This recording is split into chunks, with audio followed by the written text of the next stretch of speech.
Ada orang menganggap kalau dia sakit berarti dia sedang diazab Allah. Ada orang yang berkeyakinan kalau terbakar, hilang, meninggal itu berarti laknat dari Allah. Ini perlu dibetulkan pemahamannya. Ini keliru, salah. Sakit belum tentu laknat. Justru sakit itu cara Allah untuk menghapuskan dosa-dosa. La yusibul mu'min min nasabin wala wasabin wala saqamin wala syaukin yastaquha. Susah hati, gundah gulana, duri yang menusuk tapak kaki. Itu cara Allah menghapuskan silap, salah dan dosa. Justru yang dianggap laknat itu adalah dalam kitab judulnya Tanbihul Mughtarrin. Tanbih artinya peringatan, Mughtarrin orang yang tertipu. Ada orang-orang tertipu di dunia ini, maka di situ disebutkan nama penulisnya Syekh Abdul Wahab Asy'arani, ulama besar yang hidup di abad ke-10 Hijrah. Apa kata beliau? Orang yang kena azab adalah orang yang tertidur malam sampai tak sempat tahajud. Nah, itu orang yang sedang kena azab. Tak usah ngaku, diam-diam aja. Siapa yang malam ini tak tahajud sampai tertidur, bangunnya menjelang azan subuh, nah itulah orang yang sedang kena azab atas dosa di waktu siang. Tapi Allah masih sayang sama dia. Dosanya waktu siang itu diazab Allah dengan tidak menikmati manisnya tahajud malam, diazab Allah di dunia supaya di akhirat nanti tak dapat lagi azab. Dosa orang yang melakukan perbuatan maksiat di waktu siang, maka diharamkan Allah mendapatkan manisnya, nikmatnya munajat, bersujud, berdoa di tengah malam. Nah, jadi banyak yang kita anggap azab sebenarnya bukan azab. Miskin bukan azab, susah bukan azab, risau bukan azab, duri menusuk tapak kaki bukan azab, dilaporkan ke Mabes bukan azab. Saudara yang dimuliakan Allah Subhanahu wa taala, justru azab adalah ketika tertidur lelap sampai azan subuh tiba. Alhamdulillah, malam ini yang paling afdolnya tahajud itu jam berapa Pak Ustaz? Sepertiga malam. Malam itu dihitungnya sejak jam berapa? Dari mulai setelah Isya. Jadi ngitungnya dari jam 8, 9, 10, 11, 12, 1, 2, 3, 4, 5. Dibagi 3. 9, 10, 11, 12, 1, 2, 3, 4, 5. Begitu cara membagi malam itu. Maka yang paling afdal adalah 12, 1, 2. Itu makanya ada Ustadz dulu menjelaskan kapan waktu yang afdal sholat tahajud Ustadz? Ya agak-agak jam 2 lah. Tapi zaman Nabi tak ada jam. Dari mana Ustadz tahu jam 2? So aku tanya-tanya. Udah begitu dari dulu. Cara ngitungnya begitu. Ngitung malam itu dari azan Isya ke azan subuh. Nah, jadi kalau dihitung dari jam 8 azan Isya, 9, 10, 11, 12, 1, 2, 3, 4, 5. Jadi kalau saya tahajud jam 9 Pak Ustaz, sah. Tapi waktunya tak afdal, tak utama. Dia mau pergi naik pesawat ke luar negeri, pesawatnya jam 11. Habis Isya itu sholat dia. Tapi tak ada tidur dulu. Kalau tidur dulu namanya tahajud. Kalau tak ada tidurnya namanya qiyamul lail. Itu beda tahajud sama qiyamul lail. Tak dapat tahajud karena tak tidur, dapat qiyamul lail. Jangan menunggu tidur sampai tak tahajud. Kau kenapa tak pernah sholat malam? Itulah aku payah. Aku kalau udah tidur nih azan subuh baru bangun.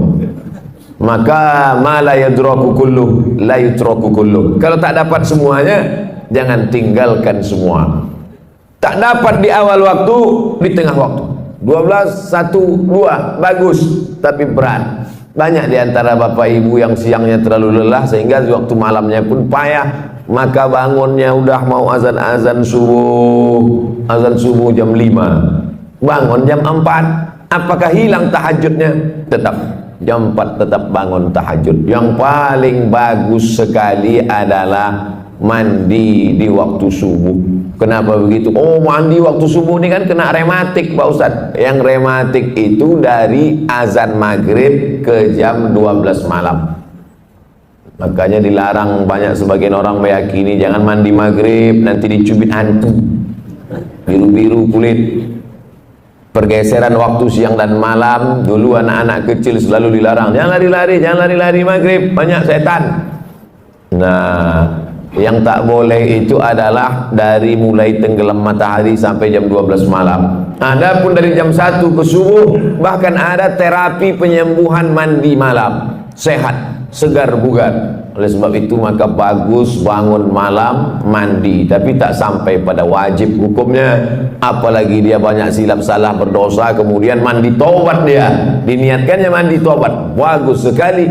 Ma min muslimin yuznibu dzamban, ada orang silap salah buat dosa, summa yatatahhar, bersuci dia. Suci ada 3, mandi, wudu, tayammum. Yang tak bisa mandi, wudu. Wudu pun tak bisa, kata dokter tak boleh kena air. Kalau kena air mati. Tayamum, belajar tayamum bagus. Yang tak bisa tayamum, tak mungkin tak bisa tayamum. Tak bisa tayamum sendiri, ditayamumkan. Boleh dia ditayamumkan, diajarkan tayamum. Tayamum pun tak bisa, mati je lah. Habis sudah batas limit waktu untuk beribadah kepada Allah Subhanahu wa ta'ala. Kenapa kita masih hidup malam ini? Banyak orang lebih muda dari kita, lebih sehat dari kita, lebih hebat dari kita, mati. Orang kalau nengok saya banyak, wah aku tengok gaya Ustaz ini tak lama lagi gitu. Banyak orang yang lebih sehat dari saya mati duluan, saya hidup. Ustaz sering-sering jogging biar agak segar sedikit, banyak habis jogging mati. Tapi jangan takut jogging gara-gara ini. Yang olahraga tetap. Kita sehat hidup hari ini bukan karena olahraga. Kita hidup ini bukan karena rajin check up. Kita hidup ini bukan alladzi khalaqal mauta. Allah yang menciptakan mati wal hayata. Allah menciptakan hidup dan mati. Untuk apa dibuat Allah ada hidup ada mati? Liyabluwakum ayyukum ahsanu amala. Allah ingin menguji siapa yang paling baik amal. Jadi kita masih hidup subuh ini, jangan sampai salah jawab. Pak, kenapa Bapak masih hidup sampai sekarang? Saya ini rajin jaga 4 sehat 5 sempurna. Banyak orang makannya sehat, dijaganya betul. Bapak makan ini takut kolesterol, Bapak makan ini takut darah tinggi, Bapak makan ini takut gula darah, menguap mati. Alladzi khalaqal mauta wal hayata, surat Al-Mulk juz 29 surat yang pertama. Allah ciptakan hidup mati ini, dibuatnya kita hari ini hidup, tujuannya untuk beramal. Makanya alhamdulillah kita balas semua nikmat Allah itu subuh ini, kita bangun buka mata langsung beramal. Apa amal yang pertama? Zikir. Alhamdulillahilladzi ahyana ba'dama amatana wa ilaihin nusyur. Dulu orang begitu kalau bangun tidur, bangun alhamdulillah. Dia enggak sekarang, begitu bangun langsung ambil HP. Bapak Ibu yang dimuliakan Allah Subhanahu wa taala. Setelah bersih, apa salat yang paling bagus dilaksanakan? Salat sunat wudu. Dalilnya mana? Hadis riwayat dari Bilal bin Rabah. Bilal, ya Rasulullah, ku dengar suara selopmu dalam surga. Suara sendal bergesek ke lantai, kresek. Apa maknanya kalau kita dengar suara selop orang? Itu menunjukkan dia dekat, suara selopnya kedengaran. Sebagian orang begitu, ada juga sebagian lagi tak terdengar suara selopnya, tercium bau asapnya. Merokok. Ku dengar suara selop sendalmu dalam surga, hai Bilal.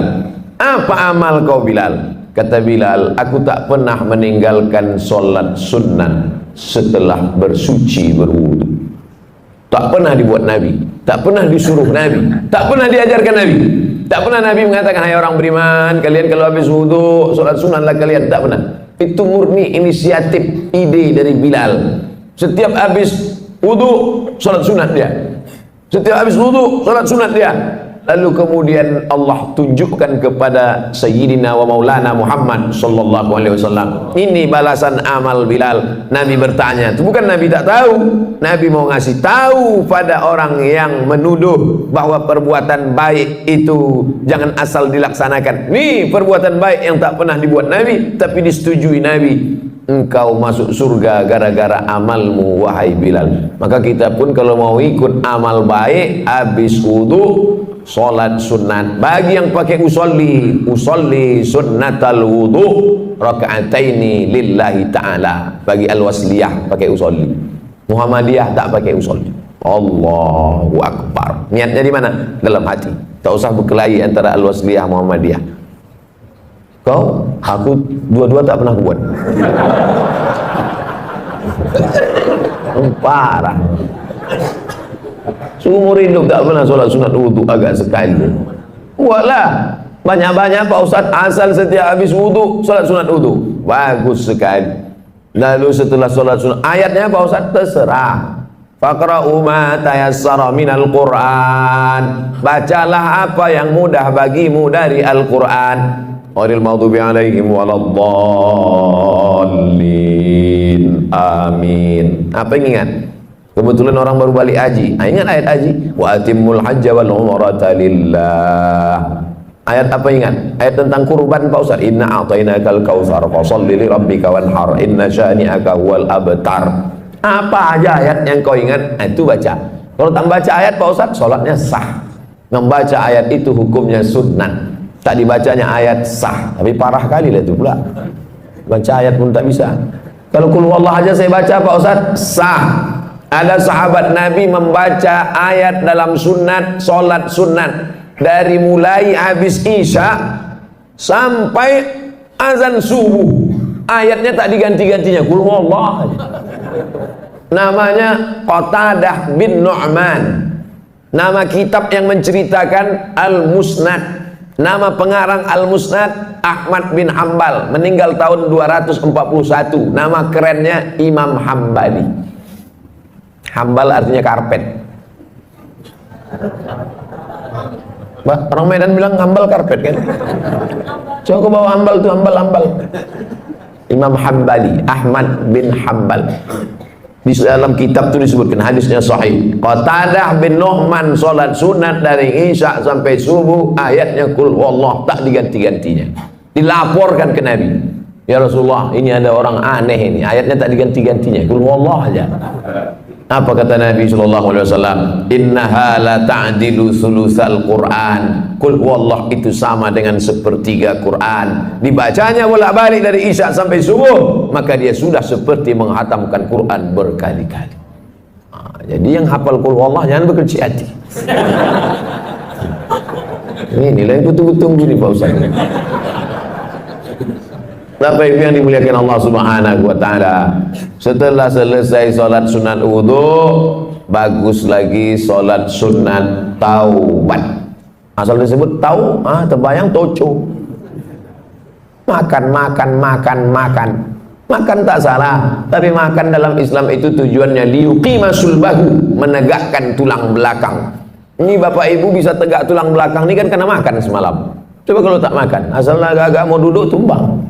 Oleh sebab itu maka masalah makan tak salah. Kulu, makanlah. Washrabu, minumlah. Wala tusrifu, jangan berlebih-lebihan. Lalu kemudian sholat sunat taubat. Usolli sunnat taubat raka'ataini lillahi ta'ala. Apa dosa saya Ustaz? Kenapa saya mesti sholat sunat taubat? Dosa saya apa? Dosa engkau karena kau mengaku tak berdosa, itulah dosa. Jangan sangka dosa itu mencuri, merampok, berzina, minum khamar. Mengaku tak berdosa, itu sudah dosa. Kenapa begitu? Karena Nabi Muhammad SAW, apa kata Nabi? Inni tubtu ila Rabbi, aku bertobat sehari semalam. Istaghfartu, aku beristighfar sehari semalam akthar min mi'ati marrah, lebih dari 100 kali, atau kama qala Rasulullah sallallahu alaihi wasallam. Apa dosa Nabi? Mana ada dosa dia? Dia bukan pernah buat dosa berzina, makan haram. Tak ada dosa dia. Di zaman jahiliyah pun orang jahiliyah menggelar dia Al-Amin, orang paling jujur dan amanah. Ternyata diteliti ulama, kenapa Nabi itu istighfar taubatnya sampai 100 kali sehari semalam? Apa salah dia? Karena dia menghitung lupanya dihitung sebagai dosa. Lupa dia dihitung dosa. Kalaulah lupa kita ini dihitung dosa, tak ada kita dimasuk surga. Dalam sembahyang pun kadang lupa. Allahu Akbar, nampak kunci dalam laci. Fawailul lil musallin. Kata siapa? Kata imam. Ayat yang kedua, rakaat kedua tadi. Alam tara kaifa fa'ala rabbuka Ara'aita. Untung ada yang meluruskan. Ini tak selamanya Ustaz itu betul. Jangan Ustaz itu salah diteruskan juga ayat dia. Ara'aita allazi yukadzibu biddin. Tahukah kau siapa yang mendustakan agama? Bukan orang yang minum khamar. Orang mendustakan agama bukan orang korupsi. Siapa orang mendustakan agama?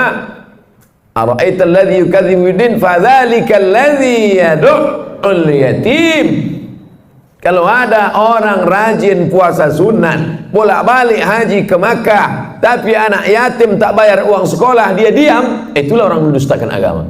Fadzalika alladzi yad'ul yatim wa la ya'uddu 'ala ta'amil miskin. Saya baru dapat video. Anak kecil bersandar di dinding, digeser sama petugas, jatuh, mati dalam kelaparan. Pengamen, gembel, meninggal dalam kelaparan, tak makan. Siapa yang bertanggung jawab? Dituntut di hadapan Allah Subhanahu wa taala. Walaupun ibadahnya bolak-balik ke Makkah, walaupun haji dan umrahnya banyak. Siapa itu? Fadzalikal ladzi yad'ul yatim. Itulah mengapa Abu Bakar, Umar, malam-malam Umar bin Khattab keliling. Umar bin Khattab malam-malam keliling. Didengarnya suara emak-emak memasak. Klontang-klonteng, ditengoknya yang dimasak batu. Kenapa kau masak batu? Anakku menangis. Ku suruh diam, dia tak diam. Tadi aku pura-pura masak biar supaya dia tertidur. Celaka Umar bin Khattab itu, khalifah dia, tapi kami tak dapat ini sembako. Tidak sembako, gandum. Pergi Umar bin Khattab ke Baitul Mal, diambilnya gandum, dimasukkannya ke dalam goni, dipikulnya sendiri, dia sendiri mengantarkan. Nih, kenapa tak disuruhnya stafnya, hei staf tolong kau pikulkan gandum dah. Dia takut dituntut di hadapan Allah Subhanahu wa taala. Berjalan lagi Umar bin Khattab di suatu malam, belusukan dia tengah malam, didengarnya ada suara ibu-ibu menyuruh anak gadisnya membungkus air susu kambing. Bungkus nak, bungkus. Ya mak, bungkus cepat sikit, besok kita jual. Ya, kau campur sikit pakai air. Campur pakai air. Kenapa kita campur pakai air? Nanti kalau tahu Umar bin Khattab, mana dia tahu, dia sedang tidur di rumah. Umar bin Khattab sedang nguping. Ditandai Umar bin Khattab rumah. Umar bin Khattab tak tahu. Umar bin Khattab tak tahu mak, tapi Allah melihat. Siapa yang sedang menengok perbuatan kita ini? Dia. La ta'khudhuhu sinatun wala naum. Ditandai Umar bin Khattab rumah. Itu rumah. Besok disuruhnya utusan, kau cari rumah di sekian-sekian gang sekian, cari anak gadisnya, mau kita pinang. Untuk anak dia, bukan untuk dia. Itu beda Umar dulu sama Umar sekarang.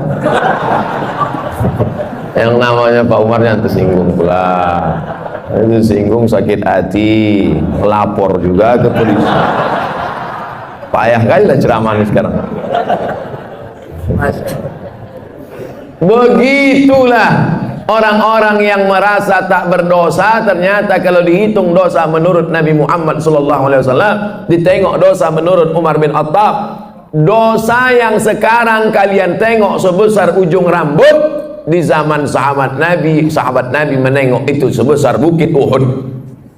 Dosa yang kalian tengok sekarang sebesar ujung rambut, di zaman Nabi sebesar bukit Uhud. Begitulah orang sekarang menyepelekan dosa. Kau kan berdosa. Alah, tak banyak kali, tetangga kita lebih parah dari curi. Menyepelekan dosa.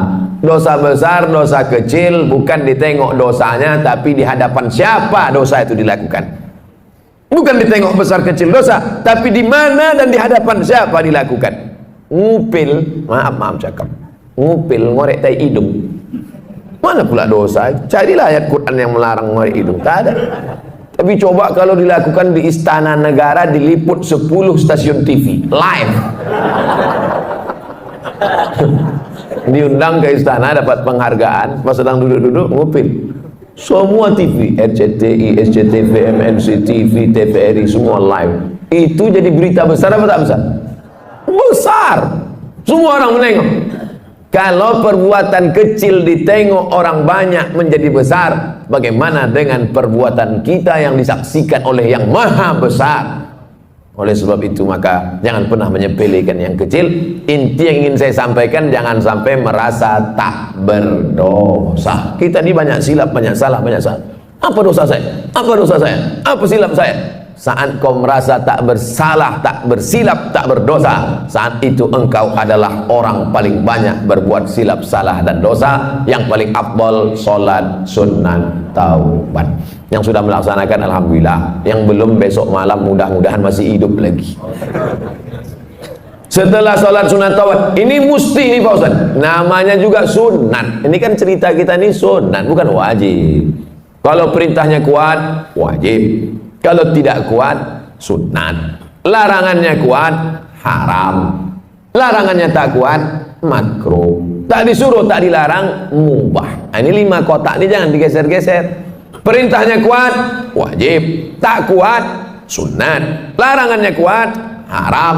Kurang kuat, makruh. Tak disuruh, tak dilarang, mubah.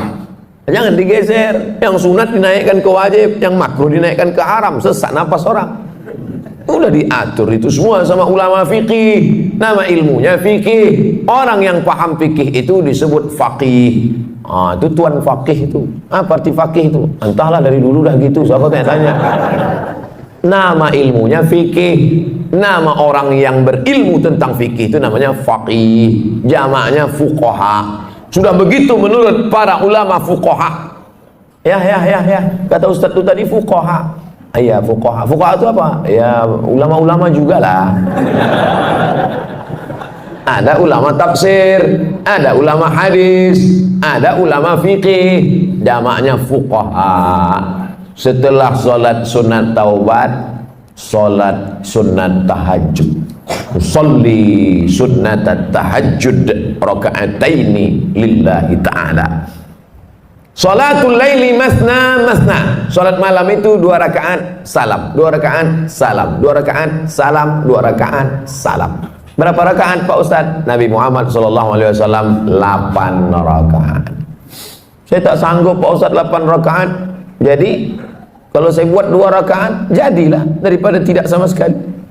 2 rakaat. Ada orang-orang dulu pernah membuat 2 rakaat nih Pak Ustaz. Ada. Utsman bin Affan pernah buat 2 rakaat.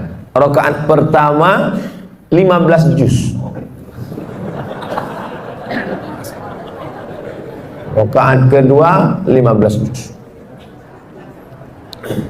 Kalau rakaatnya banyak, ayatnya pendek-pendek. Siapa itu? Anaknya cerita. Nama anaknya Abdullah. Nama ayahnya Ahmad. Abdullah bin Ahmad. Nama atuknya Hambal. Abdullah bin Ahmad bin Hambal. Abdullah, ya, ayah kau ulama besar. Oh, imam mazhab. Mazhab yang ketiga, paling tua, Hanafi. Nomor 2, Maliki. Nomor 3, Syafi'i. Nomor 4, Hambali. Ayahnya imam mazhab yang keempat di Baghdad, Irak. Ayah kau ulama besar. Ulama besar, hebat. Berapa rakaat sembahyang malamnya? 300 rakaat, 300 rakaat. Sebelum masuk penjara. Begitu masuk penjara disiksa, sakit. Keluar dari penjara 150 rakaat. Imam Ahmad bin Hanbal. Kita berapa rakaat? 8 rakaat. Itu pun ayatnya sehembus napas. Saking kencangnya tak ingat. Nauzubillah. Jadi membandingkan diri kita ini dengan ulama. Ada ulama namanya Sajjad. Sajjad artinya orang banyak sujud, maka disebut dia dengan Imam As-Sajjad. Namanya Ali, nama atuknya Ali juga, Ali bin Husain bin Ali, suami Fatimah binti Muhammad sallallahu alaihi wasallam.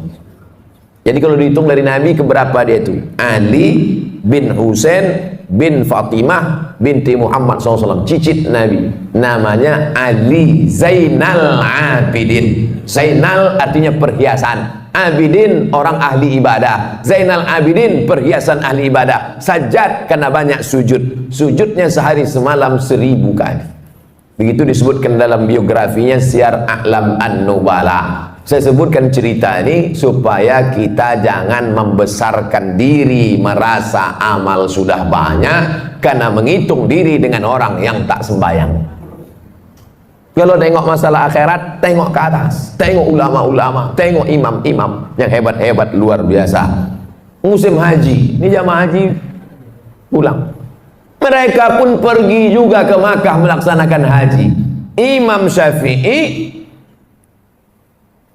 satu lagi pula Imam Ali Hadis Yahya bin Ma'in, satu lagi Imam Ahmad bin Hanbal, Imam Hambali. Jadi Imam Syafi'i sama Imam Hambali itu sezaman, bahkan guru dengan murid. Imam Syafi'i gurunya, Imam Hambali muridnya, walaupun berbeda mereka dalam masalah fikih. Sama-sama haji, 1 tahun, 1 rumah, 1 kamar.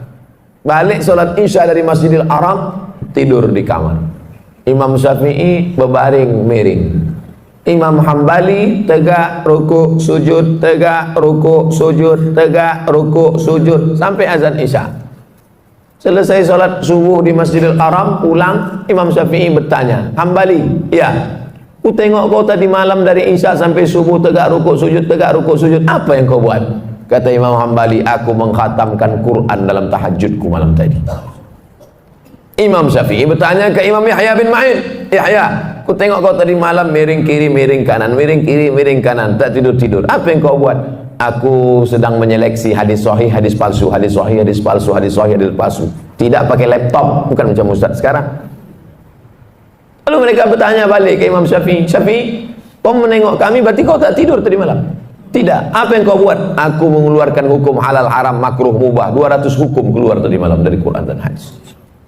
Andai kita jamaah yang keempat malam itu, kebetulan satu kloter sama orang itu, apa lagi yang kita buat malam itu agak? Mungkin asik memoto mereka bertiga aja.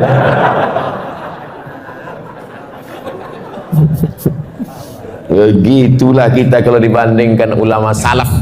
Itu yang salaf tuh. Salaf artinya hidup di abad 3 pertama. Yang kata Nabi, khairul qurun qarni, sebaik-baik abad adalah abadku, tsummal ladzina yalunahum, seabad sesudah itu, tsummal ladzina yalunahum, seabad sudah itu. 3 abad pertama ini disebut dengan generasi salaf.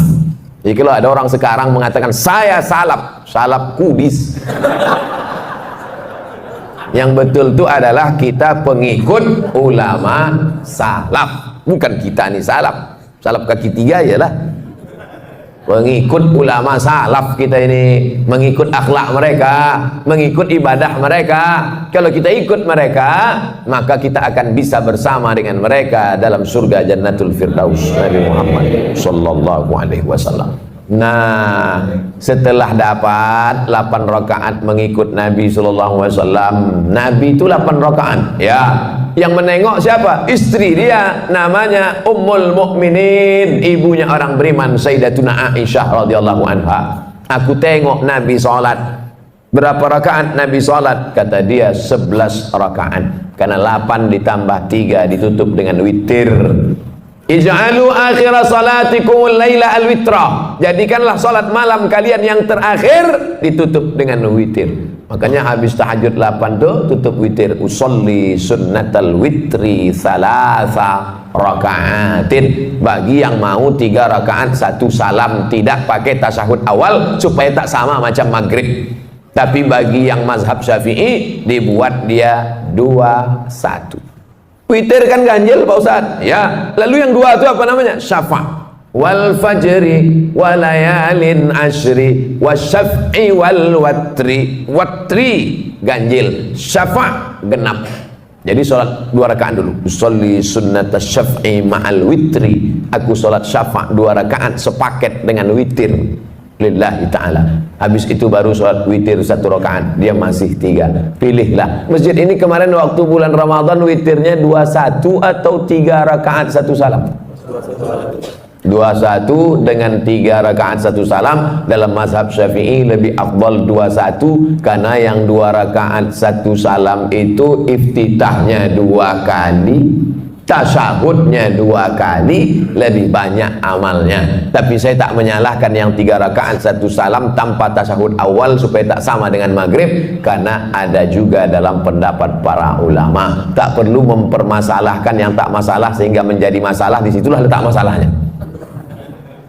Nah, habis witir, sholat hajatnya kapan Pak Ustadz? Kalau mau sholat hajat bisa sebelum tahajud tadi atau di sela-sela dari tahajud ke witir. Yang penting setelah habis witir tutup, selesai. Waktu menjelang azan subuh, apa yang perlu kita lakukan? Wabil ashari hum yastaghfirun. Paling bagus di waktu sahur menjelang azan subuh banyak-banyak beristighfar. Ambil tasbih, istighfar. Astaghfirullahaladzim, astaghfirullahaladzim, astaghfirullahaladzim. Tasbih-tasbih yang tergantung di kaca spion itu cabutlah. Udah lama betul mobil itu bertasbih dah. Jangan sampai mobil itu masuk surga, awak masuk neraka. Cabutlah, cabut.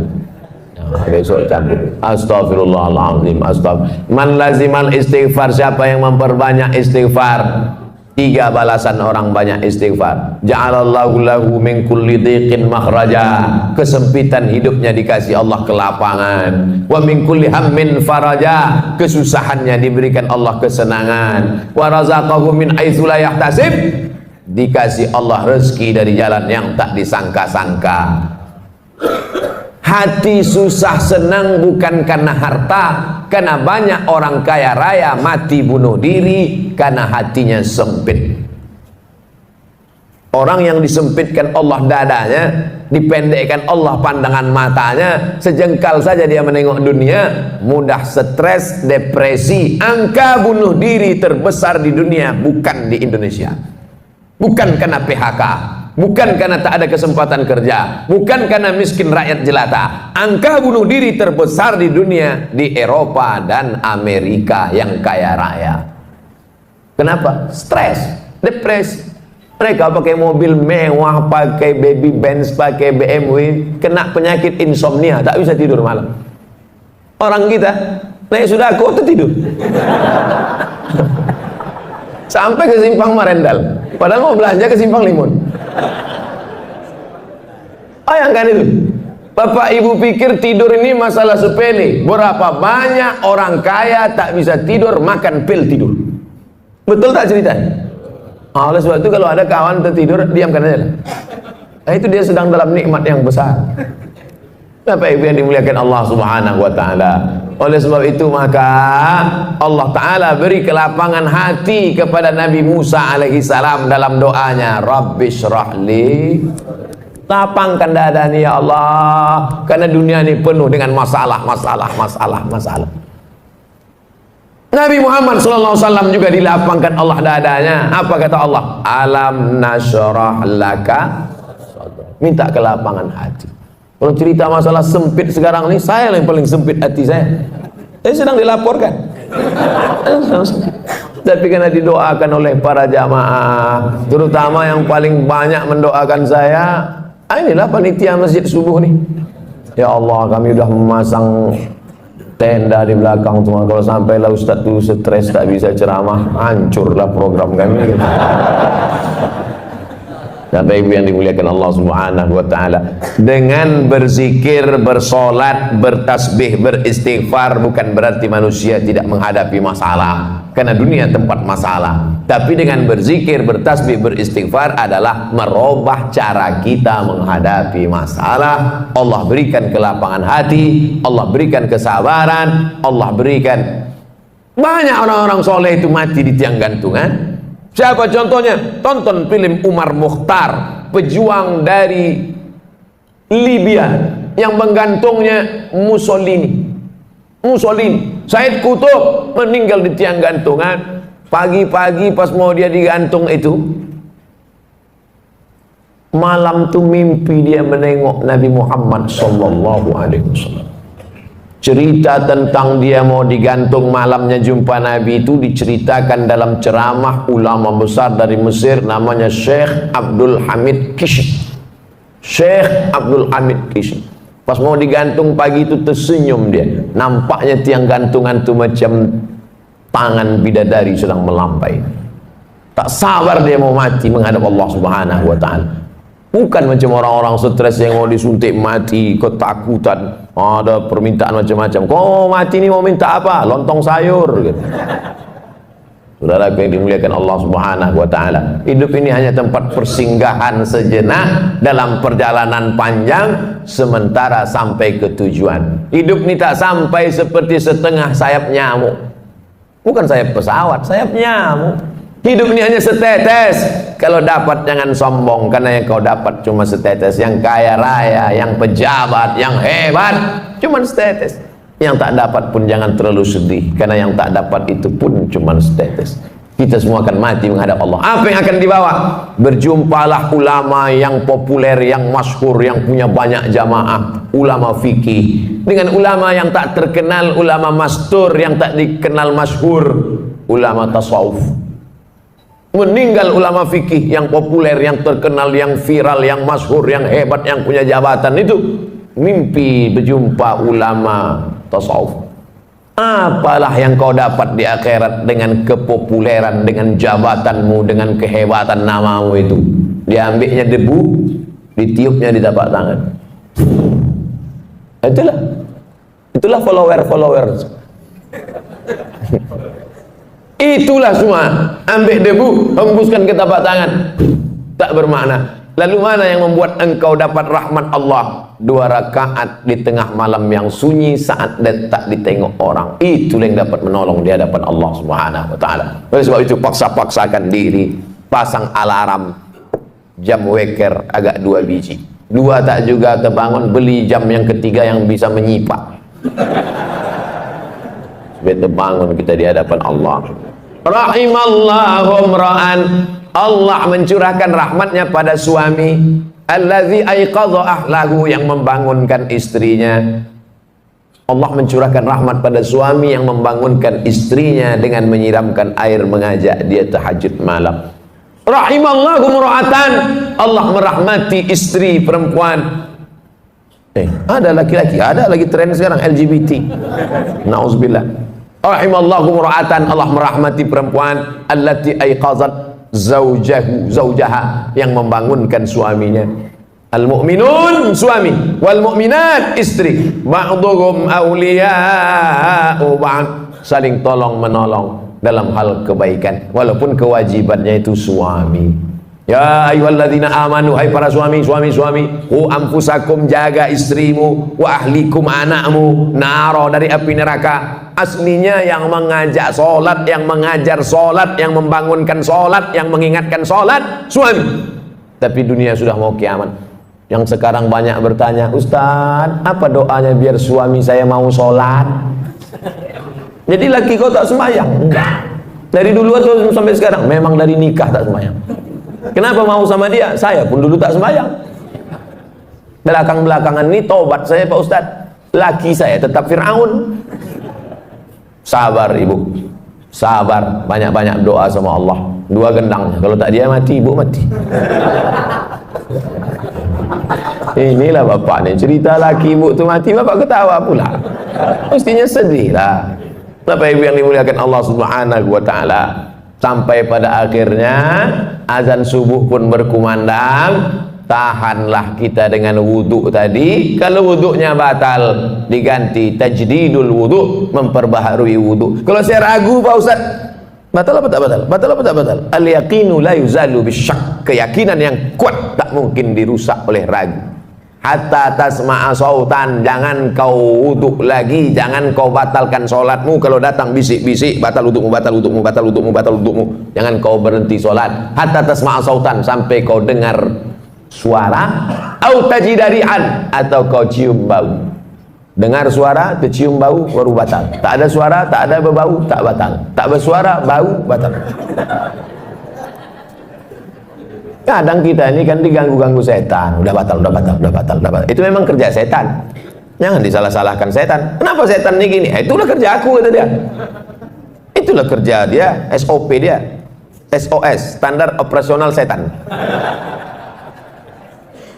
Nah, azan subuh ke masjid. Raka'atul fajri, 2 rakaat qabliyah subuh, khairum minad dunya wa ma fiha. Siapa yang paling kaya di dunia ini sekarang? Bill Gates, yang punya Microsoft.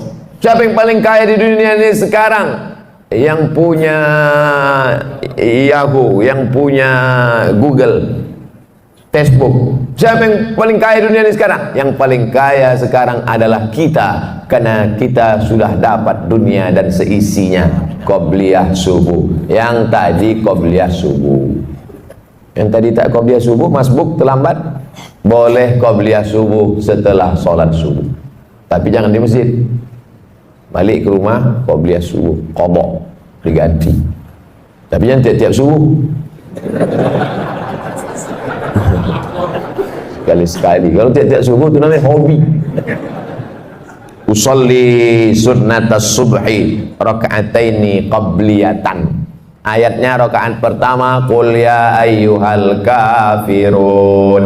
Rakaat kedua qul huwallahu ahad. Kenapa itu ayat yang dipilih? Qul ya ayyuhal kafirun. Kau boleh tetangga dengan non muslim, kau boleh sekantor dengan beda agama, tapi sebelum matahari terbit kau sudah kuatkan akidah wala ana abadu ma abattum wala antum abiduna ma abud lakum dinukum. Jadi rakaat kedua kuatkan benteng, Tuhanmu bukan satu, bukan dua, bukan tiga. Qul huwallahu ahad, Allahus somad. Meminta hanya kepada dia, Allahus somad. Siapa dia? Lam yalid wa lam yulad walam yakul lahu kufuwan ahad. Habis itu barulah sholat subuh. Kalau qabliyah subuhnya saja lebih baik daripada dunia dan seisinya, apalagi sholat subuhnya. Kalau sudah sholat subuh macam sholat Jumat begini, ini tanda Palestina tak lama lagi akan merdeka. Tapi jangan subuhnya aja. Bapak Ibu yang dimuliakan Allah, Allah bisa karena biasa. Dari kecil terlonjak-lonjak, sudah besar terbawa-bawa, sudah tua terubah tidak. Oleh sebab itu anak-anak kecil ini dibangunkan pagi, sholat subuh, sholat subuh, sholat subuh, sholat subuh nak, sholat subuh nak, kata ayahnya. Apa kata emaknya? Biarkan aja lah bang, tanggal merah. Mana ada sholat tanggal merah? Oleh sebab itu maka dididik dia. Kalaulah sempat dia nanti tua, agak-agak nyasar, agak-agak salah jalan sikit, tapi nanti teringat dia. Mungkin bapak bukan ustadz, tak pandai berceramah, tak pernah mengajar dia, ya ayyuhallazina amanu. Tapi tangan bapak menenteng tangan dia, asal mau ke masjid tarik dia, nanti sampai masanya diingat itu. Saya berjumpa sama promotor musik. Promotor musik tahu sendirilah, band itulah sembahyang dia. Putar juga kepalanya, tapi mabuk, bukan berzikir. Saya tak sholat Pak Ustadz, tak puasa Pak Ustadz. Kalau sudah membawa grup musik tur 6 bulan, dari mulai Aceh, Medan, Riau, Jambi, Palembang, Lampung, Bengkulu, 6 bulan. Tur lagi Kalimantan, tur lagi. Sampai akhirnya suatu petang duduk saya di atas pentas musik, mau show nanti malam, habis masang-masang lampu segala macam. Pas matahari mau tenggelam, nampak saya merah di ufuk barat, terdengar suara azan. Allahu Akbar, Allahu Akbar. Pas sedang itu teringat saya almarhum ayah menenteng tangan saya ke masjid dulu waktu kecil. Saya tinggalkan semua, tobat saya. Betapa kenangan kecil ke masjid berkesan luar biasa. Oleh sebab itu jangan pernah bosan, jangan pernah muak. Kenapa? Boleh jadi di situ nanti titik Allah mengingatkan memori dia, nyasar-nyasar dia, salah jalan dia, pakai narkoba dia, diskotik dia, tapi akhirnya dia berputar, dapatnya jalan balik menuju jalan Allah Subhanahu wa taala. Salat subuh. Ustadz besok jadi imam ya? Jangan dulu, suara saya ini sedang keras. Suara berceramah ini keras, dibawa menjadi imam macam kopi kering bunyinya. Alhamdulillah. Makmum di belakang macam tak ada aja imam lain. Kita tahu diri. Teman-teman petantang-petantang Ustaz, silakan maju Pak Ustaz. Iya, kita ukur diri kita. Ada imam yang lebih layak maju, biarlah imam tetap aja Pak maju. Yang kedua, saya tak mau maju nih petantang-petantang, takut salah adab. Rupanya di masjid itu tak pakai kunut, awak berkunut. Rupanya masjid itu berkunut, kita tak berkunut. Gara-gara kunut, kata jamaah, Ustaz itu tak berkunut, tak usahlah kita dengar ceramahnya. Kunut ini hukumnya sunat ab'ad dalam mazhab Syafi'i. Kalau lupa baca kunut, sujud sahwi. Imamnya lupa, sujud sahwi. Makmumnya ikut sujud. Allahu Akbar, subhana man la yanamu wa la yashu. Maha suci Allah yang tak tidur dan tak lupa. Allahu Akbar, duduk, sujud lagi. Subhana man la yanamu wa la yashu, baru salam. Assalamualaikum warahmatullahi. Menurut mazhab Syafi'i. Rupanya masjid kita tadi berkunut. Allahumma hdina fi man hadait. Makmum tinggal amin, 5 amin. Allahumma hdina fi man hadait, amin. Wa'afina fi man afait, amin. Wa tawallana fi man tawallait, amin. Wa barik lana fi ma atait, amin. Wa qina bi rahmatika syarra ma qadait, amin. Sisanya tak diaminkan, baca sendiri. Fa innaka taqdi wa la yuqda 'alaik wa innahu la yadhillu man walayt wa la ya'izzu man hadait, tabarakta rabbana wa ta'ala. Falakal hamdu 'ala ma qadait, nastaghfiruka wa natubu ilaik. Tutup dengan selawat. Wa sallallahu ala sayyidina Muhammadin nabiyil ummi wa ala alihi wa sahbihi wa baraka wa sallam. Tak hafal Pak Ustaz, gerak-gerakkan air mulut. Doa sunat, diam aja, diam. Yang wajib itu rukun, Fatihah. Sunat baca, tak bisa baca, diam. Ingat Allah Subhanahu wa ta'ala. Lalu kemudian setelah sholat pula kita tak keluar masjid.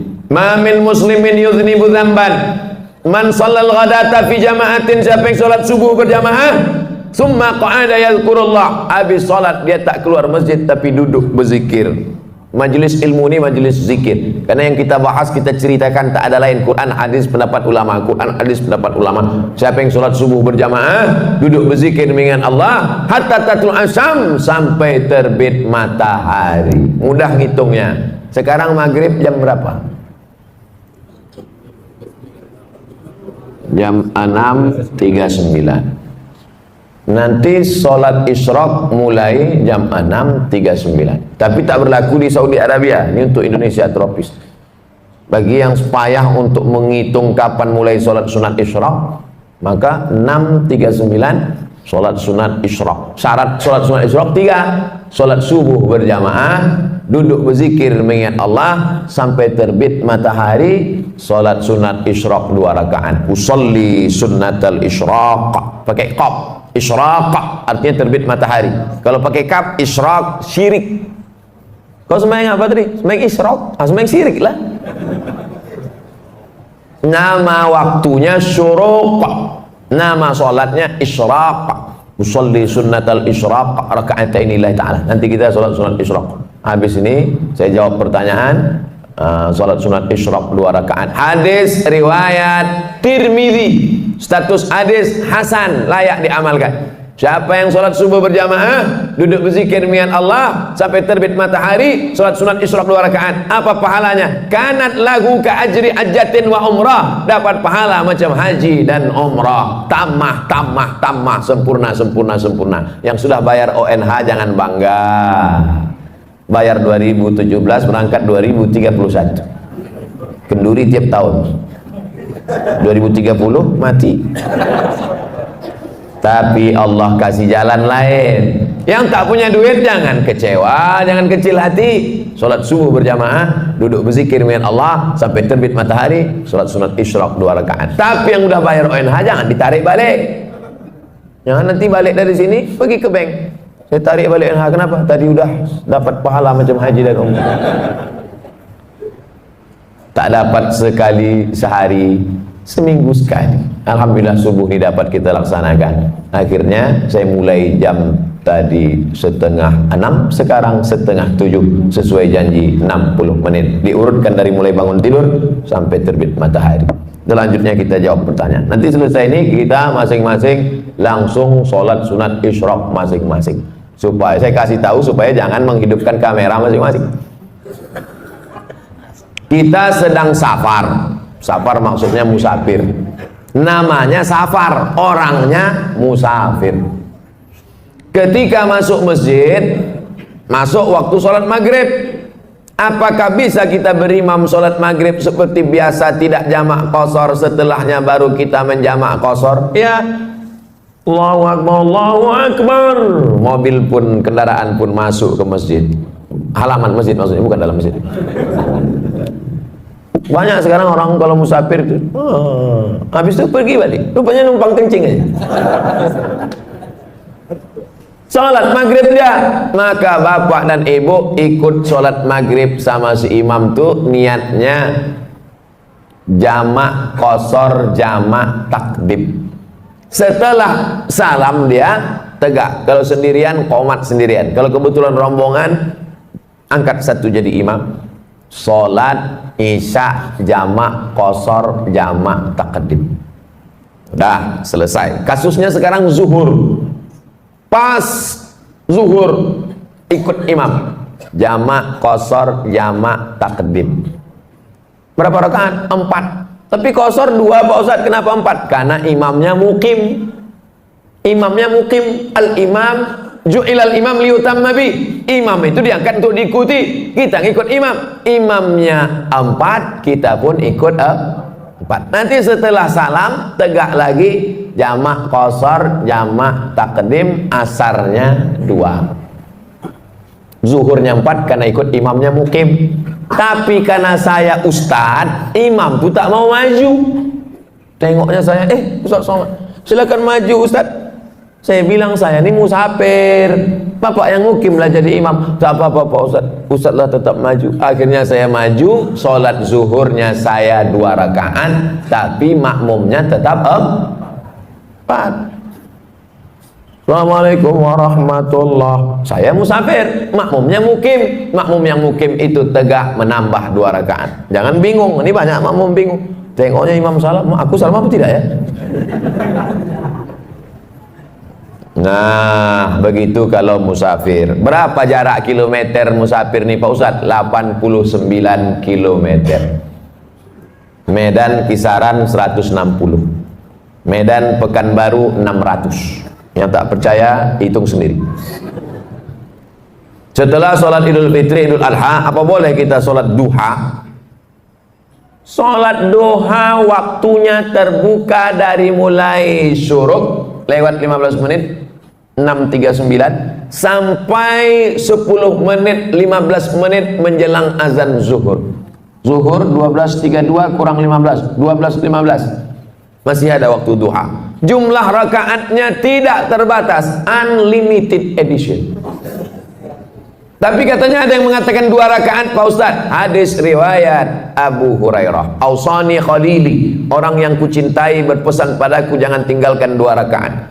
Katanya ada yang mengatakan 8 rakaat Pak Ustaz. Hadis Ummu Hani, Nabi sholat 8 rakaat. Katanya dia mengatakan tak berbatas Pak Ustaz. Riwayat Aisyah radhiyallahu anha, karena Rasulullah SAW yusalli 4 rakaatin thumma yazidu ma syaa. Nabi menambah sesuai kehendaknya. Jadi yang 2 ada riwayat, yang 8 ada riwayat, yang batas. Jadi Idul Adha, Idul Fitri, kapan mau dia laksanakan ditambahnya lagi, maka tetap boleh sholat duha. Apakah batal wudhu suami istri kalau bersentuhan Pak Ustaz? Aula mastumun nisa, kalau kau menyentuh perempuan, menurut mazhab Hanafi tak batal, karena makna la mastumun nisa di situ bukan menyentuh kulit. Maaf, cakap makna la mastumun nisa jima, berhubungan kelamin baru batal. Hanafi. Mazhab Maliki mengatakan bersentuh kulit kalau bersyahwat baru batal, kalau tak ada syahwat tak batal. Kebetulan kawan-kawan saya dari Muhammadiyah pakai majelis tarjih, mereka tarjihkan mazhab Maliki ini dalam masalah bersentuhan. Makanya dia sebelum pergi ke kantor, salam, mama, papa pergi dulu ya. Sampai di kantor sholat duha dia. Kau tak wuduk lagi? Tak batal kok. Aku tak nafsu sama tadi waktu salam. Mazhab Syafi'i makna lamastumun nisa, bersentuhan kulit, bernafsu ataupun tak bernafsu batal. Al-Wasliyah pakai mazhab Syafi'i. Makanya asal bersentuhan batal. Apalagi tinggal di Medan, Sungai Deli, di tepi sungai, air banyak. Saya jelaskan tiga-tiga ini supaya kita tak berkelahi masalah ini. Nanti datang orang jamaah tabligh dari India, Pakistan, Bangladesh, mazhabnya Hanafi, tak kita salahkan. Dia misalnya jalan sama istrinya, lalu kemudian pegang tangan, lalu kemudian dia sholat. Oh, ini aliran sesat ini. Karena kita berwudu, dia tak berwudu. Selama masih ahlus sunnah wal jamaah. Ustadz sendiri pakai yang mana? Saya pakai mazhab Syafi'i. Asal bersentuh, batal, saya wudu balik. Asal bersentuh, batal, saya wudu lagi. Tapi dia tak salahkan Hanafi dengan Maliki. Guru-guru saya di Maroko mazhabnya Maliki. Gimana mau saya salahkan mazhab Maliki? Salah mazhab Maliki. Murid durhaka lah saya. Saya pegang mazhab Syafi'i. Apa kelebihannya kalau Ustaz pegang mazhab Syafi'i dalam kasus ini? Setan tak bisa menggoda. Habis salaman, saya wuduk lagi. Datang setan, wuduk kau batal, wuduk kau batal, wuduk kau batal. Enggak, aku dah ambil sembahyang. Tapi kalau tak wuduk lagi, wuduk kau batal karena tadi kau nafsu. Tidak, ada sikit gitu. Semoga Pak Ustadz dirahmati Allah, amin. Pak Ustadz, saya ibu rumah tangga, umur 52 tahun. Bagaimana cara menjaga istiqomah? Sering-sering ziarah kubur. Apalagi yang suka ke mall, sering-sering nengok ziarah kubur. Pergi ke tempat belanja, shopping, mengejar dunia. Mau itu, mau ini, mau itu, mau ini, sampai tas kulit, baju, 3 lemari. Mati, habis diambil bini abang tu yang baru. Tapi kalau kita mengingat mati, secukupnya hidup bersahaja. Adapun kelebihan duit, berikan, bayarkan sekolah anak yatim, kasih makan fakir miskin, membuat kita istiqomah. Sering-sering menengok orang sakit, sering-sering menengok orang mati, sering-sering mengingat mati, hidupkan pengajian-pengajian. Siapapun ustaz yang berceramah ke masjid ini, datang, duduk, diam, dengar. Ngantuk-ngantuk sedikit, diampunkan Allah SWT. Apa hukum menyambut tahun baru Pak Ustaz? Tahun baru Hijriah sepakat ulama diawali pada masa pemerintahan Umar bin Khattab. Ketika itu gubernur namanya Abu Musa al-Ash'ari berkirim surat, malu kita tak punya kalender. Akhirnya bermusyawarah sahabat, ditetapkanlah 1 Muharram sebagai tahun baru Islam, Hijrah namanya. Adapun Masehi, kita baru pakai kalender Masehi sejak Republik Indonesia ikut anggota PBB. Dulu nama kalendernya itu kalender Julian, karena Julian itu adalah kaisar Romawi yang membuat kalender Julian. Bulan 1 dibuat nama patung, namanya Januari. Januari itu kepalanya 2. Carilah patung Januari di internet. Patung Januari, kepalanya 2, satu ke muka, satu ke belakang. Itu maka dibuat dia bulan 1, karena dia meninggalkan 2019 menatap 2020. Romawi punya, sebelum Nabi Isa alaihissalam. Lalu kemudian kalender Julian ini diambil dari Romawi, dibawa ke Vatikan Roma pada masa Paus Gregorius. Makanya kalender itu berubah, sekarang namanya menjadi Gregorian Kalender. Dari Kaisar Julian ke Paus Gregorius. Ketika terbentuk PBB, Persatuan Bangsa-Bangsa, bingung mau pakai kalender mana. Akhirnya disepakatilah pakai kalender Gregorian Kalender. Dikirimkanlah ke seluruh dunia memakai kalender. Supaya sepakat, jangan sampai salah tanggal. Nanti jangan sampai PBB pakai Gregorian, Indonesia pakai Hijriah. Akhirnya clash, supaya sepakat tanggalnya, dipakailah seluruh anggota PBB memakai Gregorian kalender. Supaya tahu kita sejarah kalender ini datangnya dari mana, Romawi, Vatikan, barulah sampai ke kita. Makanya surat-surat sultan dulu, Sultan Delhi, Sultan Serdang, Sultan Langkat, Iskandar Muda Aceh, bahkan Sultan Jogja, semuanya pakai kalender Hijriah atau kalender Jawa, tahun Saka. Nah, ini tentang sejarah kalender. Tapi gubernur bupati kita di Indonesia sudah bagus banyak. Malam tahun baru itu supaya anak muda tidak mabuk, tidak geng motor, tidak pesta narkoba sampai pagi, dibuatlah acara zikir. Tahun lalu 2019 wali kota Langsa membuat zikir bersama live TV One tahun lalu, supaya anak-anak muda ini dialihkan perhatiannya. Kalau tidak mereka mabuk sampai pagi. Kertas terakhir. Saya menyukai pekerjaan saya, tapi tidak dengan atasan saya. Berdasarkan sumber terpercaya, terkesan tak bertanggung jawab dan berkhianat. Bagaimana sikap yang disukai Allah yang harus saya lakukan dalam menghadapi pemimpin yang munafik seperti ini, Pak Ustadz? Man ra'a minkum mungkaran. Kalau kau menengok kemungkaran, munafik, zalim, aniaya, berarti dia mungkar. Kalau kau tengok kemungkaran di depan matamu, apa yang kau lakukan? Falyughayyirhu biyadihi, robah dengan tangan. Kalau sanggup dengan tangan, robah. Tak sanggup merubah dengan tangan, fabilisani, dengan lidah. Bercakap, ngomong, sanggup tak? Speak up. Ngomong pun tak sanggup, fabiqalbi, diam dengan hati. Berdoa kepada Allah, mudah-mudahan diganti Allah dengan yang lebih baik. Amin. Wa dzalika al-aful iman, itulah selemah-lemah iman. Sanggup dengan tangan, robah. Tak sanggup dengan tangan, lisan. Tak sanggup dengan lisan, dengan iman dalam hati. Begitu dalam hadis Nabi Muhammad sallallahu alaihi wasallam. Semua sudah ada tuntunannya dalam Quran dan Sunnah. Taraktu fikum amraini, ku tinggalkan tak banyak untuk bekal kalian, kata Nabi, dua saja. Inta masaktum bihima, kalau kamu pegang yang dua ni, lan tadillu abada, takkan sesat untuk selamanya. Al-Quran dan Sunnah Rasulullah. Terus hidupkan kajian-kajian tafsir hadis di masjid di rumah kita. Mudah-mudahan kita selamat dunia dan akhirat.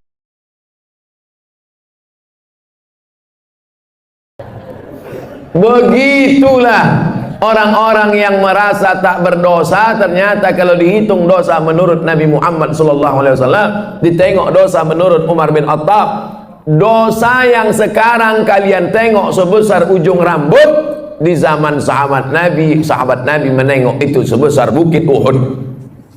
Dosa yang kalian tengok sekarang sebesar ujung rambut, di zaman Nabi sebesar bukit Uhud. Begitulah orang sekarang menyepelekan dosa. Kau kan berdosa. Alah, tak banyak kali tetangga kita lebih parah dari curi. Menyepelekan dosa. Dosa besar, dosa kecil, bukan ditengok dosanya, tapi di hadapan siapa dosa itu dilakukan. Bukan ditengok besar kecil dosa, tapi di mana dan di hadapan siapa dilakukan. Ngupil, maaf cakap, ngupil, ngorek tai hidung, mana pula dosa? Carilah ayat Quran yang melarang ngorek hidung. Tak ada. Tapi coba kalau dilakukan di Istana Negara, diliput 10 stasiun TV live. Diundang ke istana, dapat penghargaan, pas sedang duduk-duduk ngupil. Semua TV, RCTI, SCTV, MNC-TV, TVRI, semua live. Itu jadi berita besar apa tak besar? Besar. Semua orang menengok. Kalau perbuatan kecil ditengok orang banyak menjadi besar, bagaimana dengan perbuatan kita yang disaksikan oleh yang maha besar? Oleh sebab itu maka jangan pernah menyepelekan yang kecil. Inti yang ingin saya sampaikan, jangan sampai merasa tak berdosa. Kita ini banyak silap, banyak salah, banyak salah. Apa dosa saya? Apa dosa saya? Apa silap saya? Saat kau merasa tak bersalah, tak bersilap, tak berdosa, saat itu engkau adalah orang paling banyak berbuat silap, salah dan dosa. Yang paling afdal sholat sunat taubat. Yang sudah melaksanakan alhamdulillah, yang belum besok malam mudah-mudahan masih hidup lagi. Setelah sholat sunat taubat, ini mesti nih Pak Ustaz, namanya juga sunat. Ini kan cerita kita nih sunat, bukan wajib. Kalau perintahnya kuat, wajib. Kalau tidak kuat, sunat. Larangannya kuat, haram. Larangannya tak kuat, makruh. Tak disuruh, tak dilarang, mubah. Nah, ini 5 kotak ini jangan digeser-geser. Perintahnya kuat, wajib. Tak kuat, sunat. Larangannya kuat, haram, kurang kuat makruh, tak disuruh tak dilarang mubah. Jangan digeser, yang sunat dinaikkan ke wajib, yang makruh dinaikkan ke haram, sesak napas orang. Udah diatur itu semua sama ulama fikih. Nama ilmunya fikih. Orang yang paham fikih itu disebut faqih. Itu tuan faqih itu. Apa arti faqih itu? Entahlah, dari dulu dah gitu, siapa tanya-tanya.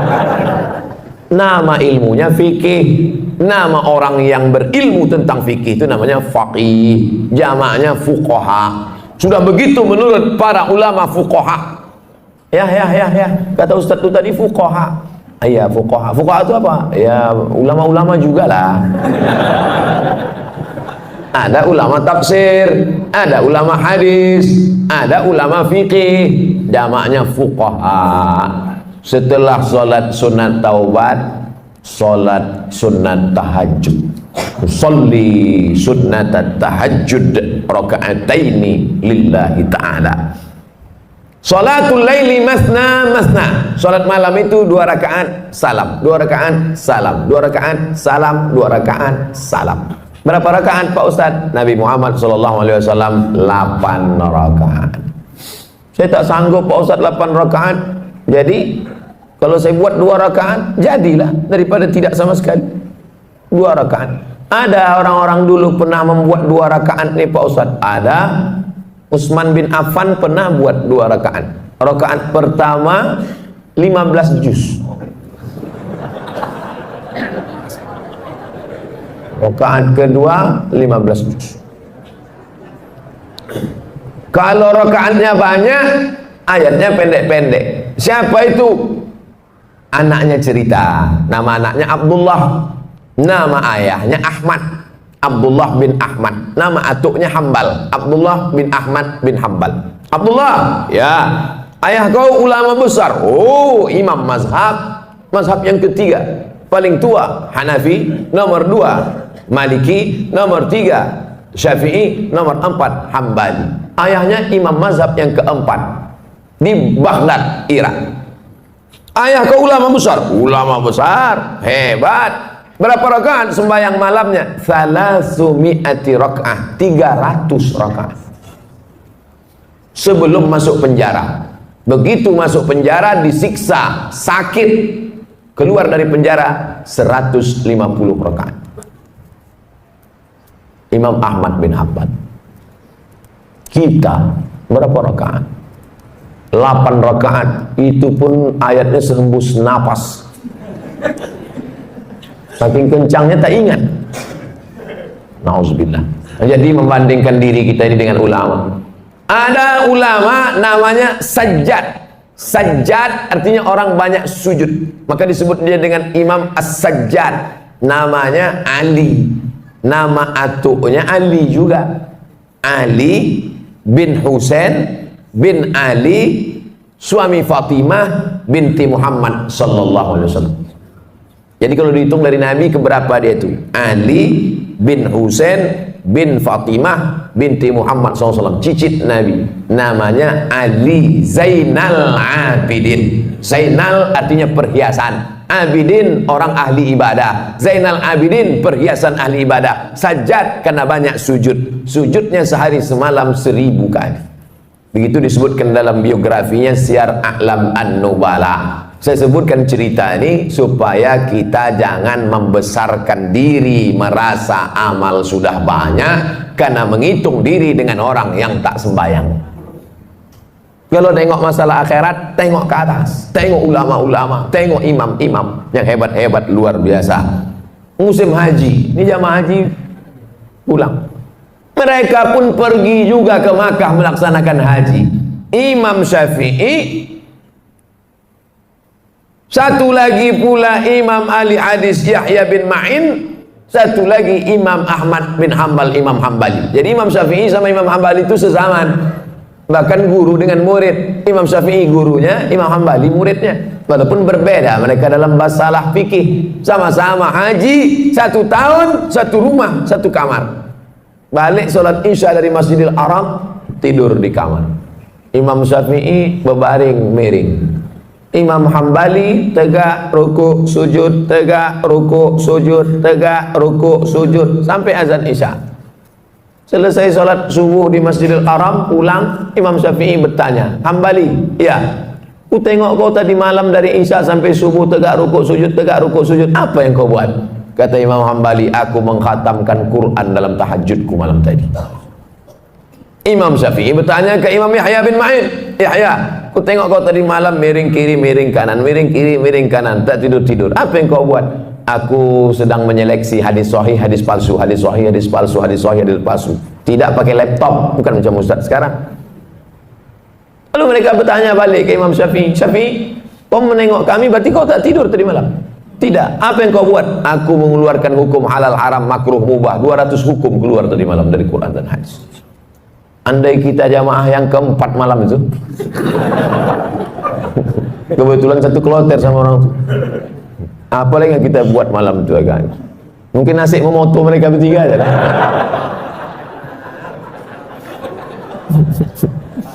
Begitulah kita kalau dibandingkan ulama salaf. Itu yang salaf tuh. Salaf artinya hidup di abad 3 pertama. Yang kata Nabi, khairul qurun qarni, sebaik-baik abad adalah abadku, tsummal ladzina yalunahum, seabad sesudah itu, tsummal ladzina yalunahum, seabad sudah itu. 3 abad pertama ini disebut dengan generasi salaf. Jadi kalau ada orang sekarang mengatakan saya salaf, salaf kudis. Yang betul itu adalah kita pengikut ulama salaf, bukan kita nih salaf. Salaf kaki 3 ialah pengikut ulama salaf kita ini, mengikut akhlak mereka, mengikut ibadah mereka. Kalau kita ikut mereka, maka kita akan bisa bersama dengan mereka dalam surga Jannatul Firdaus. Nabi Muhammad sallallahu alaihi wasallam. Nah, setelah dapat 8 rakaat mengikut Nabi sallallahu alaihi wasallam, Nabi itu 8 rakaat, ya. Yang menengok siapa? Istri dia, namanya Ummul Mukminin, ibunya orang beriman, Sayyidatuna Aisyah radhiyallahu anha. Aku tengok Nabi salat. Berapa rakaat Nabi salat? Kata dia 11 rakaat. Karena 8 ditambah 3 ditutup dengan witir. Ij'alu akhir salatikumul laila al-witra. Jadikanlah salat malam kalian yang terakhir ditutup dengan witir. Makanya habis tahajud 8 tuh tutup witir. Usolli sunnatal witri salasa rakaatin. Bagi yang mau 3 rakaat 1 salam, tidak pakai tasyahud awal supaya tak sama macam maghrib. Tapi bagi yang mazhab Syafi'i dibuat dia 2-1. Witir kan ganjil Pak Ustaz, ya. Lalu yang 2 itu apa namanya? Syafa'. Wal fajri walayalin ashri wasyaf'i wal watri. Watri ganjil, syafa' genap. Jadi sholat 2 rakaat dulu. Usolli sunnata syaf'i ma'al witri. Aku sholat syafa' 2 rakaat sepaket dengan witir lillahi ta'ala. Habis itu baru sholat witir 1 rakaat. Dia masih 3. Pilihlah. Masjid ini kemarin waktu bulan Ramadan witirnya 21 atau 3 rakaat 1 salam. 21 dengan 3 rakaat 1 salam. Dalam mazhab Syafi'i lebih afdal 21, karena yang 2 rakaat 1 salam itu iftitahnya 2 kali, tasyahudnya 2 kali, lebih banyak amalnya. Tapi saya tak menyalahkan yang 3 rakaat 1 salam tanpa tasyahud awal supaya tak sama dengan maghrib, karena ada juga dalam pendapat para ulama. Tak perlu mempermasalahkan yang tak masalah sehingga menjadi masalah. Disitulah letak masalahnya. Nah, habis witir, sholat hajatnya kapan Pak Ustaz? Kalau mau sholat hajat bisa sebelum tahajud tadi atau di sela-sela dari tahajud ke witir. Yang penting setelah habis witir tutup, selesai. Waktu menjelang azan subuh, apa yang perlu kita lakukan? Wabil ashari hum yastaghfirun. Paling bagus di waktu sahur menjelang azan subuh, banyak-banyak beristighfar. Ambil tasbih, istighfar. Astaghfirullahaladzim, astaghfirullahaladzim, astaghfirullahaladzim. Tasbih-tasbih yang tergantung di kaca spion itu cabutlah. Udah lama betul mobil itu bertasbih dah. Jangan sampai mobil itu masuk surga, awak masuk neraka. Cabutlah, cabut. Besok cabut. Astaghfirullahaladzim, astaghfirullah. Man lazimal istighfar, siapa yang memperbanyak istighfar, Tiga balasan orang banyak istighfar. Ja'alallahu lahu min kulli dhiqin makhraja. Kesempitan hidupnya dikasih Allah kelapangan. Wa min kulli hammin faraja. Kesusahannya diberikan Allah kesenangan. Wa razaqahu min haitsu la yahtasib. Dikasih Allah rezeki dari jalan yang tak disangka-sangka. Hati susah senang bukan karena harta, karena banyak orang kaya raya mati bunuh diri karena hatinya sempit. Orang yang disempitkan Allah dadanya, dipendekkan Allah pandangan matanya, sejengkal saja dia menengok dunia, mudah stres, depresi. Angka bunuh diri terbesar di dunia bukan di Indonesia, bukan karena PHK, bukan karena tak ada kesempatan kerja, bukan karena miskin rakyat jelata. Angka bunuh diri terbesar di dunia di Eropa dan Amerika yang kaya raya. Kenapa? Stres, depresi. Mereka pakai mobil mewah, pakai baby Benz, pakai BMW, kena penyakit insomnia, tak bisa tidur malam. Orang kita naik sudako tuh tidur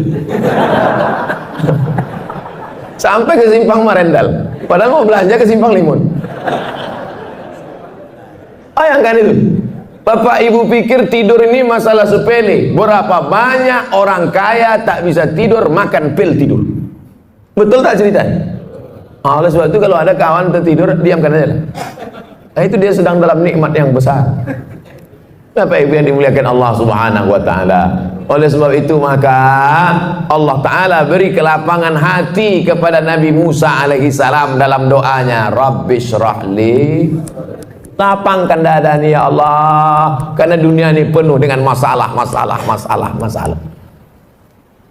Nabi Muhammad SAW juga dilapangkan Allah dadanya. Apa kata Allah? Alam nasyrah laka, minta kelapangan hati. Kalau cerita masalah sempit sekarang ini, saya yang paling sempit hati saya. Saya sedang dilaporkan. Tapi karena didoakan oleh para jamaah, terutama yang paling banyak mendoakan saya, inilah panitia masjid subuh nih. Ya Allah, kami udah memasang tenda di belakang tuh. Kalau sampailah Ustaz tuh stres tak bisa ceramah, hancurlah program kami. Bapak ibu yang dimuliakan Allah subhanahu wa ta'ala, dengan berzikir, bersolat, bertasbih, beristighfar bukan berarti manusia tidak menghadapi masalah, karena dunia tempat masalah. Tapi dengan berzikir, bertasbih, beristighfar adalah merubah cara kita menghadapi masalah. Allah berikan kelapangan hati, Allah berikan kesabaran, Allah berikan. Banyak orang-orang soleh itu mati di tiang gantungan. Siapa contohnya? Tonton film Umar Mukhtar, pejuang dari Libya yang menggantungnya Mussolini. Said Qutb meninggal di tiang gantungan. Pagi-pagi pas mau dia digantung itu, malam tuh mimpi dia menengok Nabi Muhammad sallallahu alaihi wasallam. Cerita tentang dia mau digantung malamnya jumpa Nabi itu diceritakan dalam ceramah ulama besar dari Mesir, namanya Syekh Abdul Hamid Kishk. Syekh Abdul Hamid Kishk. Pas mau digantung pagi itu tersenyum dia. Nampaknya tiang gantungan itu macam tangan bidadari sedang melampai. Tak sabar dia mau mati menghadap Allah subhanahu wa ta'ala. Bukan macam orang-orang stres yang mau disuntik mati, ketakutan, ada permintaan macam-macam. Kau mati ini mau minta apa? Lontong sayur gitu. Saudara yang dimuliakan Allah subhanahu wa ta'ala, hidup ini hanya tempat persinggahan sejenak dalam perjalanan panjang sementara sampai ke tujuan. Hidup ini tak sampai seperti setengah sayap nyamuk. Bukan sayap pesawat, sayap nyamuk. Hidup ini hanya setetes. Kalau dapat jangan sombong, karena yang kau dapat cuma setetes. Yang kaya raya, yang pejabat, yang hebat, cuma setetes. Yang tak dapat pun jangan terlalu sedih, karena yang tak dapat itu pun cuma setetes. Kita semua akan mati menghadap Allah. Apa yang akan dibawa? Berjumpalah ulama yang populer, yang masyhur, yang punya banyak jamaah, ulama fikih, dengan ulama yang tak terkenal, ulama mastur yang tak dikenal masyhur, ulama tasawuf. Meninggal ulama fikih yang populer, yang terkenal, yang viral, yang masyhur, yang hebat, yang punya jabatan itu, mimpi berjumpa ulama tasawuf. Apalah yang kau dapat di akhirat dengan kepopuleran, dengan jabatanmu, dengan kehebatan namamu itu? Diambilnya debu, ditiupnya di tapak tangan.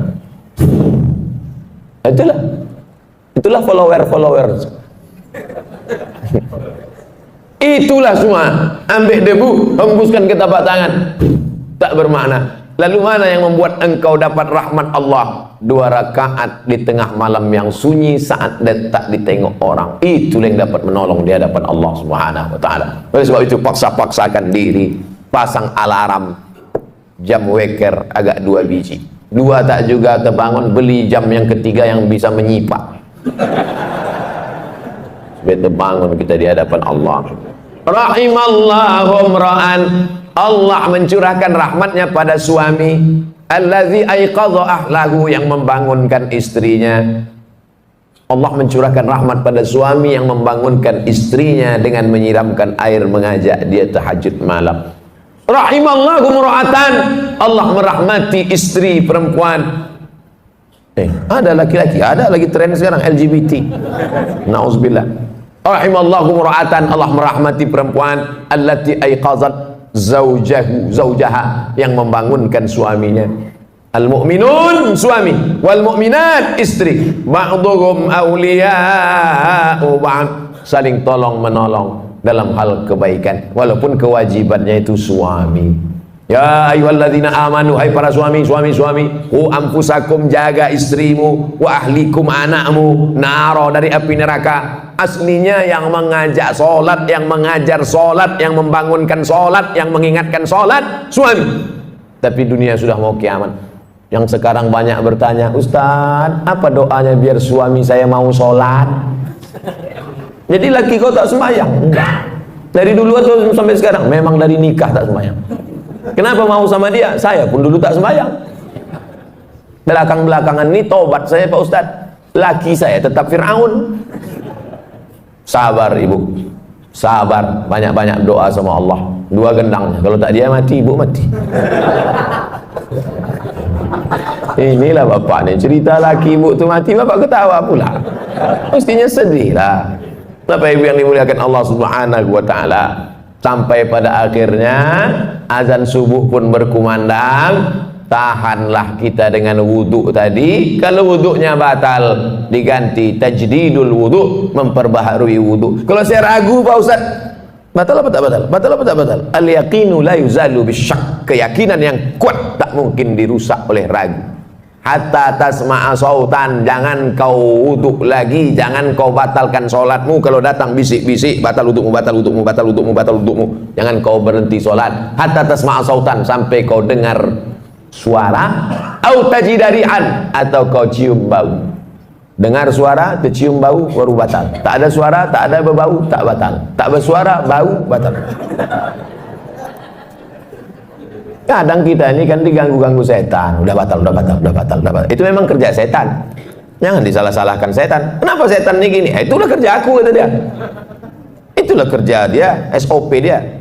SOS, standar operasional setan. Nah, azan subuh ke masjid. Raka'atul fajri, 2 rakaat qabliyah subuh, khairum minad dunya wa ma fiha. Siapa yang paling kaya di dunia ini sekarang? Bill Gates, yang punya Microsoft. Siapa yang paling kaya di dunia ini sekarang? Yang punya Yahoo, yang punya Google, Facebook. Siapa yang paling kaya di dunia ini sekarang? Yang paling kaya sekarang adalah kita, karena kita sudah dapat dunia dan seisinya. Qobliyah subuh. Yang tadi qobliyah subuh. Yang tadi tak qobliyah subuh, masbuk terlambat. Boleh qobliyah subuh setelah sholat subuh, tapi jangan di masjid. Balik ke rumah, qobliyah subuh, qadha, diganti. Tapi jangan tiap-tiap subuh. Sekali-sekali. Kalau tiap-tiap subuh itu namanya hobi. Usolli sunnatas subhi raka'ataini qabliyatan. Ayatnya rakaat pertama qul ya ayyuhal kafirun. Rakaat kedua qul huwallahu ahad. Kenapa itu ayat yang dipilih? Qul ya ayyuhal kafirun. kau boleh tetangga dengan non muslim, kau boleh sekantor dengan beda agama, tapi sebelum matahari terbit kau sudah kuatkan akidah wala ana abadu ma abadtum wala antum abiduna ma abud lakum dinukum. Jadi rakaat kedua kuatkan benteng, Tuhanmu bukan satu, bukan dua, bukan tiga. Qul huwallahu ahad, Allahus somad. Meminta hanya kepada dia, Allahus somad. Siapa dia? Lam yalid wa lam yulad walam yakul lahu kufuwan ahad. Habis itu barulah sholat subuh. Kalau qabliyah subuhnya saja lebih baik daripada dunia dan seisinya, apalagi sholat subuhnya. Kalau sudah sholat subuh macam sholat Jumat begini, ini tanda Palestina tak lama lagi akan merdeka. Tapi jangan subuhnya aja. Bapak Ibu yang dimuliakan Allah, Allah bisa karena biasa. Dari kecil terlonjak-lonjak, sudah besar terbawa-bawa, sudah tua terubah tidak. Oleh sebab itu anak-anak kecil ini dibangunkan pagi, sholat subuh, sholat subuh, sholat subuh. Sholat subuh nak, kata ayahnya. Apa kata emaknya? Biarkan aja lah bang, tanggal merah. Mana ada sholat tanggal merah? Oleh sebab itu maka dididik dia. Kalaulah sempat dia nanti tua, agak-agak nyasar, agak-agak salah jalan sikit, tapi nanti teringat dia. Mungkin